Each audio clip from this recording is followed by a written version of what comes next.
Wake up. Wake up. Time to make a coffee. Yeah, that's right. I grind my own beans.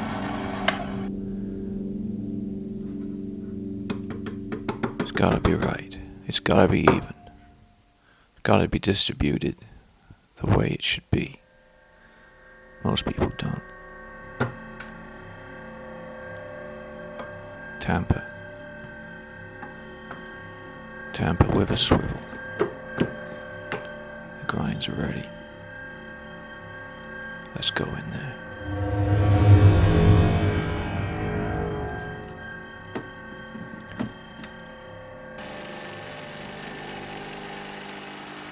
Yeah, just look at it. Spraying everywhere, chaotic mess. But that coffee is pure. It's the only way to start a day.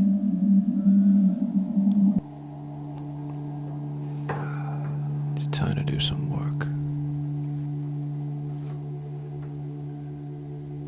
But which camera, which lens? It's the eternal question everyone asks. Yep, that's right. I'm gonna go with a classic D700 quad lens, 28, 105. Of course I go for the beast, the 105.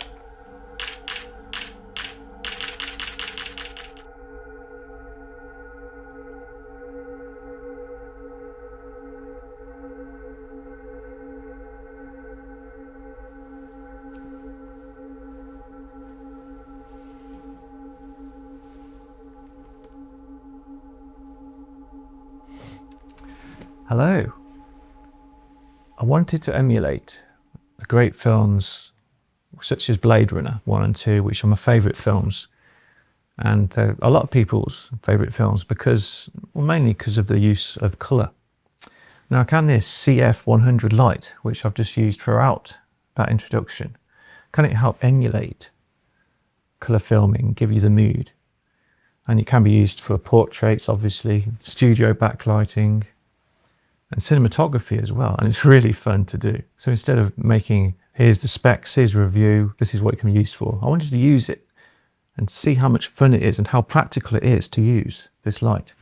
You could just turn the back of the wheel around and you can get the whole colour spectrum. Now I'm trying to find something that works for my mood today for this video. Something a bit warm. Ah, this is proper like Blade Runner in the sandstorm. Yeah. Tears in the rain.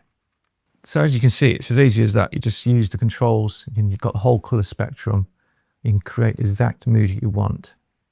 Now I know you can do this in editing, but it's not always as convincing, I think. And you don't get the mood with the person in the frame like me. I mean, this feels really cool. I'm having a lot of fun making this. So let's go through this CF100 and see if it's right for you and see if you can have fun with it and actually be useful. So as you can see, it's on a tripod mount. It's on my light stand at the moment, but it just has a standard tripod thread in it that you can use for your camera, or a light tripod for your lights, obviously. And that's really handy. So I can just put it anywhere I like. But obviously, if you're having a tilting tripod, it's quite heavy. So it's reasonably heavy. It's 1 kilogram. Now you might think that's heavy, and it can be. If it's tilting forward, it might just tilt the whole tripod forward. So you have to be careful of its balance there. And it's 100 watts. Now that's amazing. Even a few years ago, you couldn't have portable 100 watt power. Even outdoor, when you're close enough to the subject, you'll be able to use 100 watts really effectively.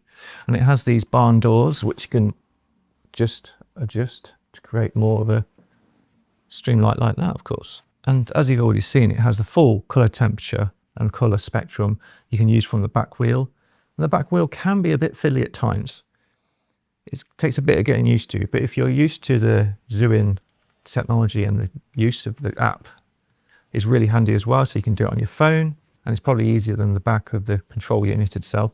And the battery power is really good. That's probably why it's so heavy, because it has, I just look here, it's 31 minutes on full 100% power. and that's really impressive. But if you run out of power, it comes with the cable, so you can have continuous while using it, and you can plug it into your computer with USB or USB powered. Really impressive cooling technology. I mean, I've had this on for about 25 minutes, and the fans, I can't hear them if they're on, and you might not need them at all because of the ventilation on the back of the unit. It seems really good. If you do, the fans do kick in, don't have it right next to your microphone. And it has all the effects built in, just like all the other Zhiyun products. So it has bad TV, SOS, lightning, like flashing. You might not use them. I find them a bit gimmicky, but it's good that they have them built in because you never know when you need that kind of thing. But most of the time, I would use it for a continuous light, and I like to choose the color temperature. Like this is a really nice warm light, like a fire. And the brightness, obviously, you can go from 0 to 100%, and the 100-watt power is really intense. The light drawing that people do nowadays, I haven't tried that yet. It's not really my thing.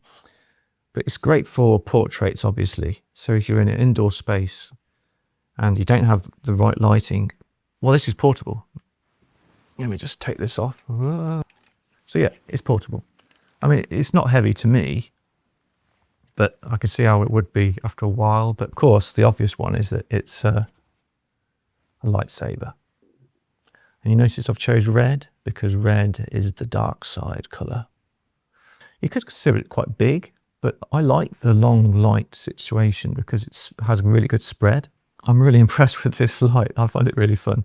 As you can tell, I've probably had quite a lot of fun using this and creating cinematic experience. The name's Knight. Michael Knight. Now the question is, how do I fit this to the front of my car? But obviously you can use it for more practical uses, such as portraits when you're in lower light situations, or even daylight when you have backlight. You know, it's like when the sun's behind the person, having a fill light like this is really handy. And it also comes with a soft cover to diffuse the light as well, if this is a bit too direct, but you still want the spread. Join the dark side. So yeah, I'm really impressed with this Zhiyun CF100. It's portable, powerful, impressive battery life. I still haven't charged it, and it's on 50% power now. So thanks Zhiyun for sending me this to try and to demonstrate. And I've had a great fun using it. See you next time.